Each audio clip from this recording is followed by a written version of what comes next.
Time now for a bit of an in-depth look at the produce which has made the county famous.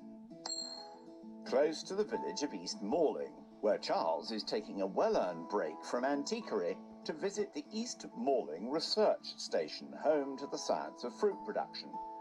Operations Director Ross Newham. Hello. Good afternoon. So Ross, when did it all start? Back in 1912, there was a meeting in Maidstone, the nearby town, to talk about the challenges that the fruit growing industry were having at the time. And they had two options. One was to do trials themselves and share the results, but they weren't scientists, they were growers. And option two was that they would put their hand in their pocket, buy some land, employ some proper scientists and undertake some robust science. Fruit growers had seen what scientific rigour had done for cereal production in the 19th century and didn't want to fall behind. And the East Malling and Wye Fruit Experimental Stations soon came up with some incredible results. 100 years ago, we were looking at something like 4 to 7 tonnes per hectare of apples, and now 40 to 70 tonnes per hectare. So something like a tenfold increase through new varieties, new training systems, fertilisers, huge number of different advances. Malling has become a name recognised throughout the world for its root stocks because an apple tree is never actually grown on its own roots. Instead, a cutting is grafted onto another tree, and from the beginning, the scientists here set about collecting and cataloguing root stocks.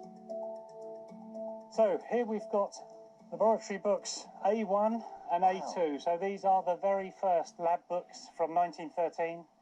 And they document how we were obtaining and where we were obtaining the rootstocks from. So we've got the date that they were obtained, when they were planted, how they were categorised, and then eventually it says which type they were, which we then named and re-released to the industries. Wow. And as its heyday, probably 85-90% of the global apple production was grown on rootstocks which came from here.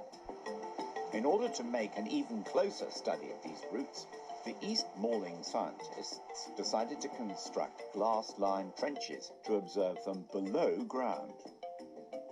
Ross, I can't believe where we are now. From the sunny side up there to now what feels like a bunker. What happens in here? We're 6 feet underground. Soil level is up here, and we can look at roots in real time. Things like carbon sequestration and climate change, how plants are going to pull down carbon, lock them up in the soil for future generations, which is what we really need for some of the environmental mitigation for the future. Why have we got red lights in here? Well, plants respond to different wavelengths. If all of this was bright white light, which is the full spectrum of light, when we lifted these up, the roots would go away from the windows. But we're kind of tricking the plants here, so just using the red lights, we can observe what's going on, and the plant doesn't know that we're having a secret look at it. Pretty much all aspects of fruit production have, over the years, been influenced by Malling research, not least in breeding new, more disease-resistant varieties of soft fruit.